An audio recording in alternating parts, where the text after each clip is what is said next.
Good afternoon, everyone. Who's feeling a little bit, who has jet lag kicking in right now? Raise your hand. No one. John, you're the only one. Well, we've saved all of our best content for last, so we're going to be on a run here. So let's get that blood pumping, okay? So, John, welcome. Thank you for having me. Let's get started by you sharing a little bit of background on who you are. You know, I have to say, I've been in Bitcoin a long time. I'm new to the traditional capital markets, and I'm kind of always blown away by how big and how legit traditional finance is versus Bitcoin and crypto. So, talk to us a little bit about how the old school market works and your background. Sure, I guess you could call it old school. I grew up in Chicago in the Midwest. I went to school out east, and right out of undergrad, I went into one of these big training programs on Wall Street with Merrill Lynch. And at the time, probably the hottest market was high yield or junk bonds. And my first project that I worked on was I helped finance the Taj Mahal for President Trump. That was our first deal where we took clients with helicopters from the World Financial Center and took them over with prospectuses in hand down to Atlantic City. And we sold the first $1 billion high yield deal in the air, basically. Nice. So that was my first taste right out of college, just, a few months from being, playing football and being in a fraternity, and my view to Wall Street. And that's what they did back then. They threw you in. And it's a nice sales pitch to get put on a helicopter to close the deal. Yes, and ironically, there were a lot of Japanese investors at that time in the high yield market. And so there'd be Koudounis, and I'd take 30 million. Nice. Koudounis, I'd take 40 million, and we sold most of the deal. And then I went on to be the CEO of a Japanese bank afterwards. So my trajectory on Wall Street, which is more traditional or old school, as some of the Bitcoin people would say, is I went on, and I was very fortunate to be able to see or predict where the ball would be, and we're in more of what I call like the hot markets. Mortgages became very, very, very trendy back then. I got involved in those a lot. And then, derivatives as we know them. And then I went from Merrill Lynch, where I started, to a firm called ABN AMRO, a Dutch bank, where I worked my way up to running all of fixed income in Americas. And we got bought out by Royal Bank of Scotland in the largest bank merger in the world. And I had to stay for a year. And then I went on to a firm called Mizuho, which was at one point the largest bank in the world, a Japanese bank. And I was CEO of Americas for about 8 or so years, and finally went to one of my clients, a traditional asset manager, where I am today, to run it, called Calamos Investments. And we have just over 47 billion in assets. And John, my founder, was one of the founders of the convertible market. We're still heavily involved in convertibles. We're the largest buyer in the United States. Second, I think, in the world. And but we've become a lot more, we've looked at our roots, which is innovation, but we're also very good risk managers. So what we've done is we've created a lot of products in what we think is something in the future. Bitcoin is definitely something that we've looked at. So $47 billion is, you've built a behemoth. Talk to us about Calamos. Like, what does the business look like? How do you all make those money? So we have one of our flagship funds. It's what we call a market neutral fund. And it's convertible arbitrage, hedged equities, and it's got some a merger arb as well. And it basically delivers approximately SOFR plus 350. So if market's up, market's down, it's a very nice risk managed product that is used as a fixed income alternative. Instead of having money markets earning 3, 4, or 5%, if that, this would give you a nice little boost, especially when rates were at zero, and this was earning, a few hundred points over that it's a great product for that.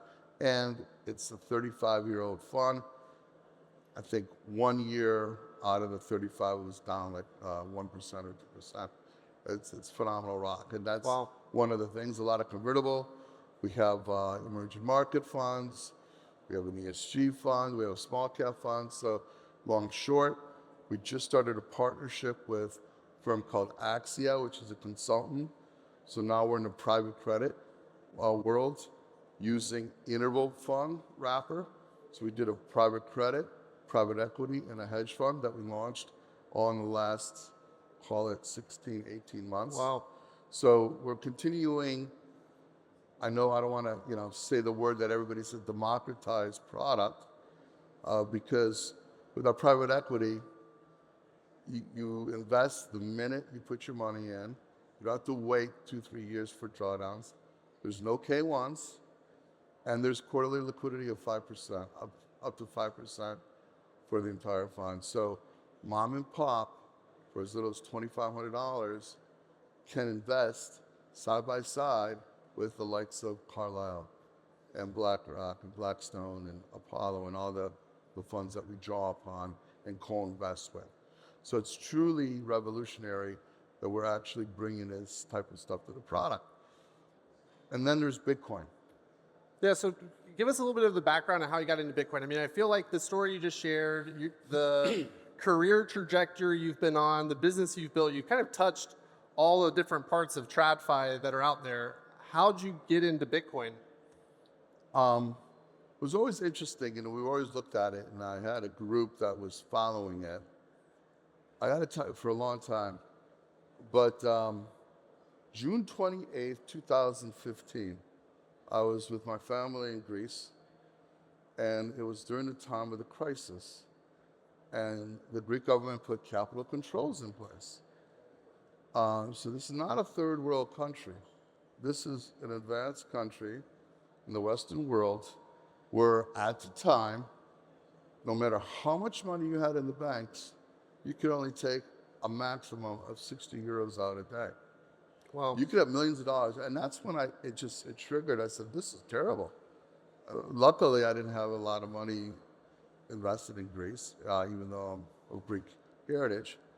But for a government to tell you that you can't touch your money, or a bank to say, no, I'm sorry. So, they wanted to prevent the runs on the banks and stuff.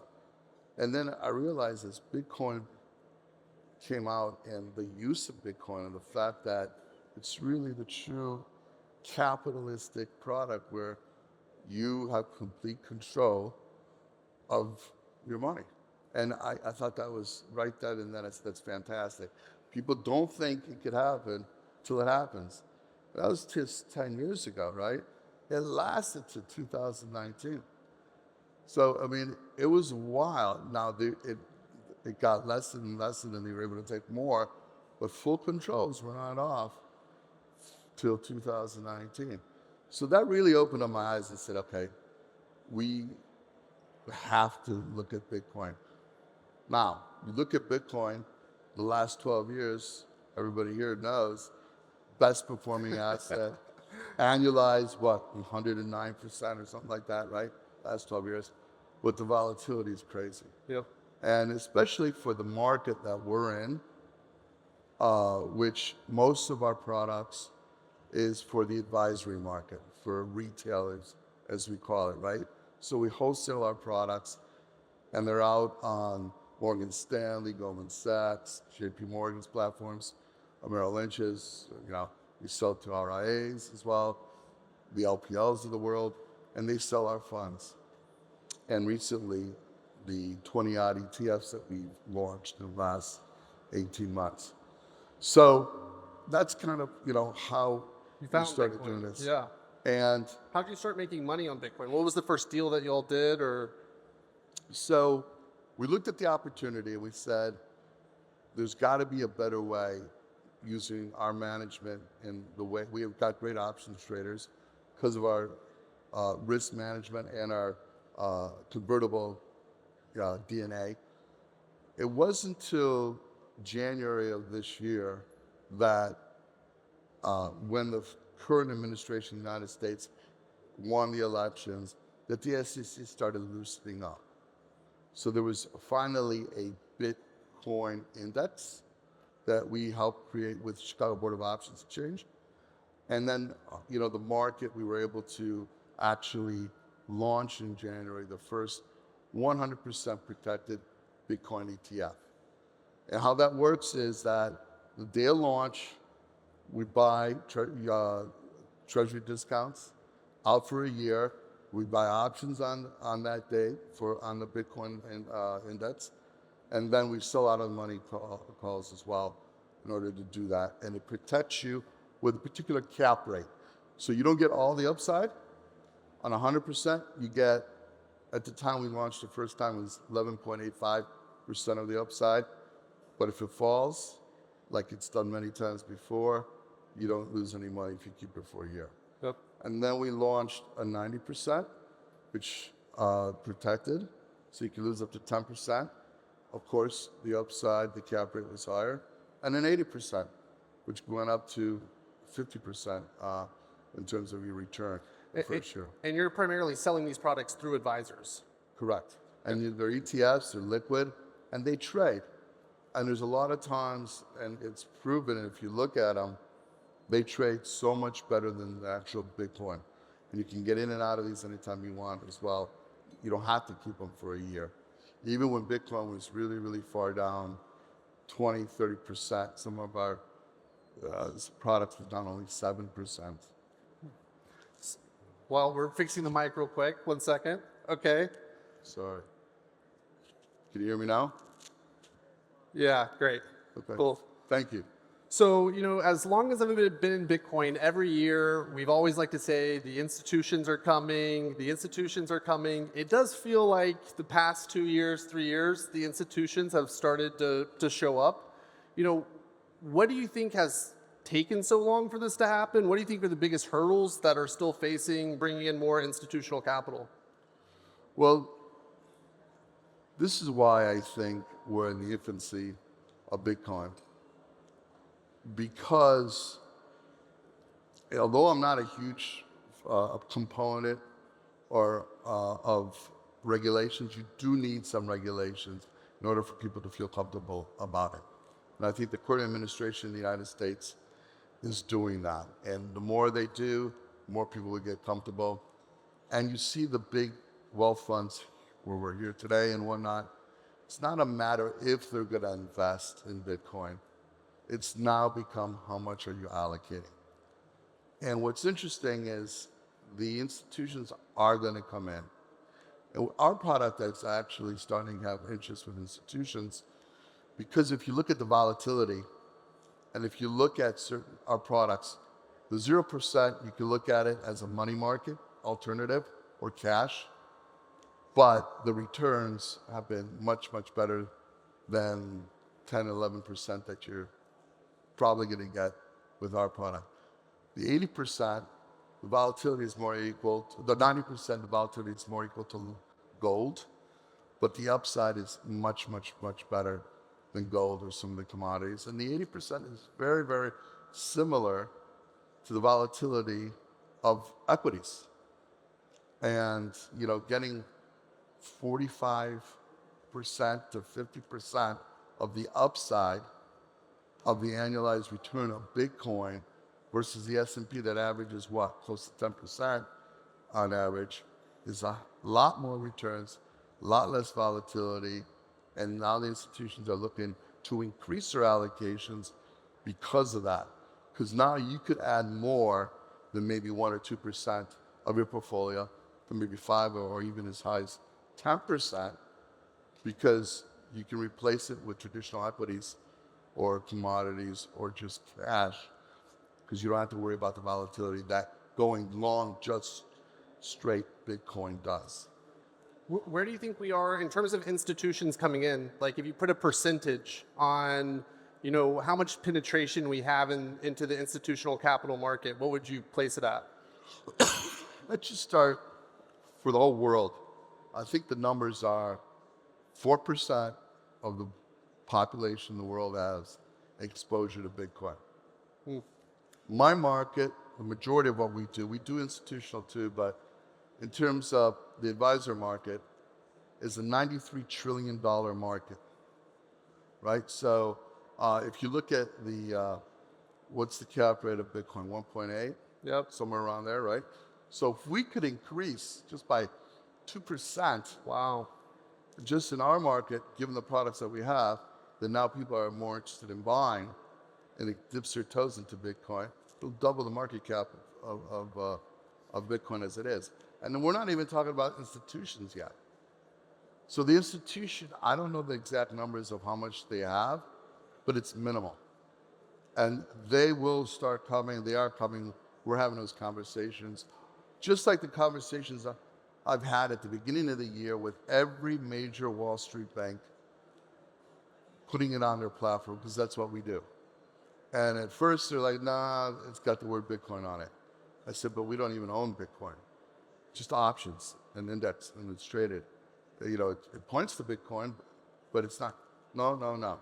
Now, every one of them is putting on us on a list to get us on their platforms to sell it. Morgan Stanley's calling us and say, when can we, start talking, bring us on. So it's a different attitude. It's coming. And just the last 2 months, we've seen the volatility of Bitcoin actually makes our product even more valuable, because you can now risk manage it a lot better. Yep.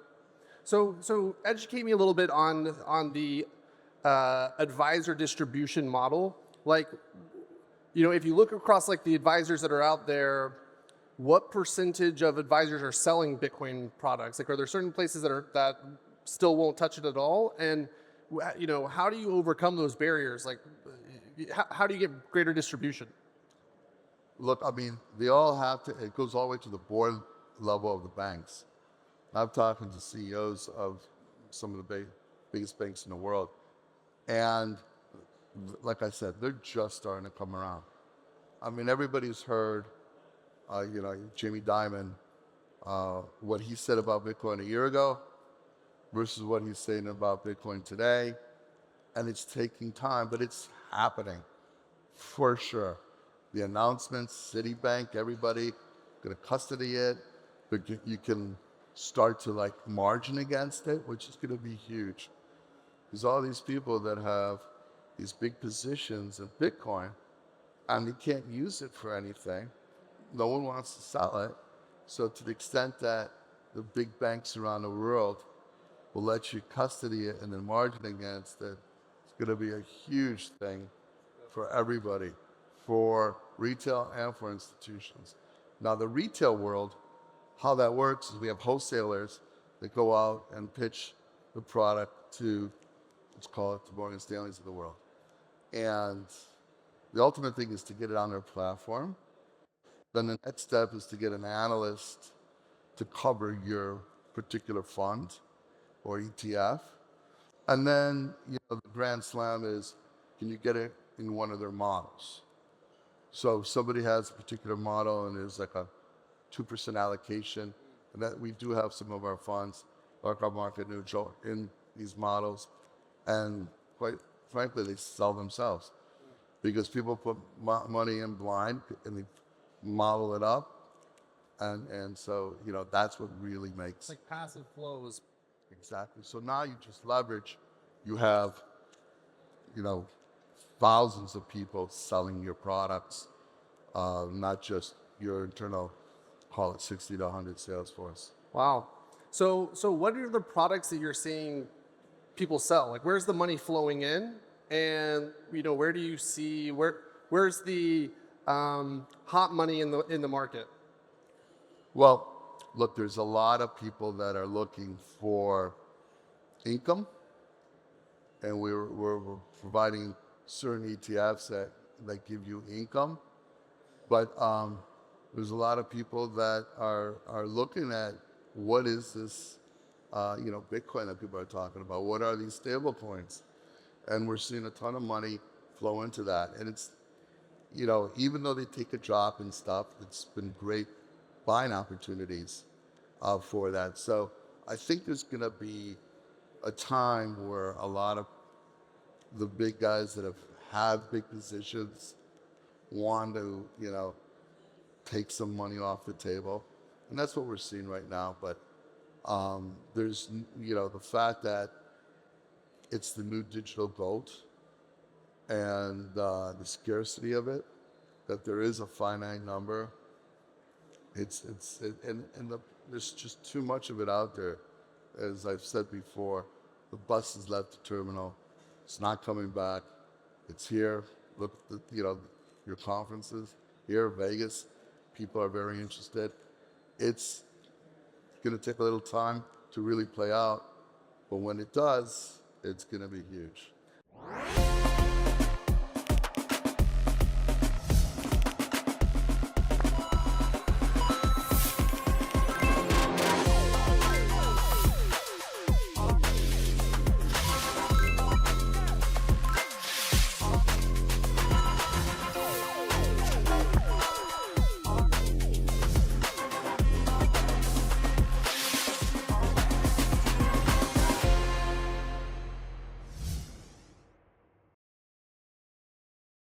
So, John, I think the way we first met is you're a buyer of MicroStrategy converts. Yes.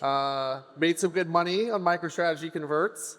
What's your view of the Bitcoin treasury world? Where as a traditional TradFi investor, do you see the opportunity as an investor on treasury companies? I'm asking this question selfishly because we have a Bitcoin treasury company. Sure. So yeah, what's your view on it?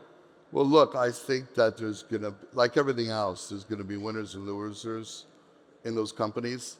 I mean, I think that people that have a head start, like Michael, I think Michael's a warrior, and it's going to be really tough to bring him down, almost impossible, if I had to say. I think, unfortunately, that won't be the case for everybody. Yep. But all these companies, you need the miners, you need the treasuries, you need all of that for the ecosystem, and they're going to survive. But like everything else, there's also a lot of really levered product that is being sold out there that people need to be careful about because it is volatile, and not all products are managed properly in terms of risk managed properly. So you have to really understand what you're buying. So I do think there's rooms for many treasuries. Like I said, we are, I don't know where we stand today, but we had been the biggest or second biggest buyer of Michael's convertibles. So Michael's kind of moved from the convert model to this digital credit concept. Are y'all fitting that into your product mix? We're looking at that. Quite frankly, the converts really fit what we do as a firm. It fed a lot of our other funds, specifically our market neutral fund. Because it's so big, we buy almost every convertible that comes out. Unless we don't think it's money good, we will buy every convertible, get an allocation, and we usually get great allocations because we are the biggest convertible buyers, because it feeds into our market neutral. And if we don't like the name, we'll just short it on the other side. So, but we need the convertibles in order to feed the machine that we're building. So, but like I said, unless we don't think they're money good, we buy, and that's been pretty much. All right, so note to self, I need to sell you some of my converts. I think we will be there. Okay, so how do you see Bitcoin kind of changing the landscape for the asset management business? Like, when you talk to some of these legacy firms, how are they entering into the market?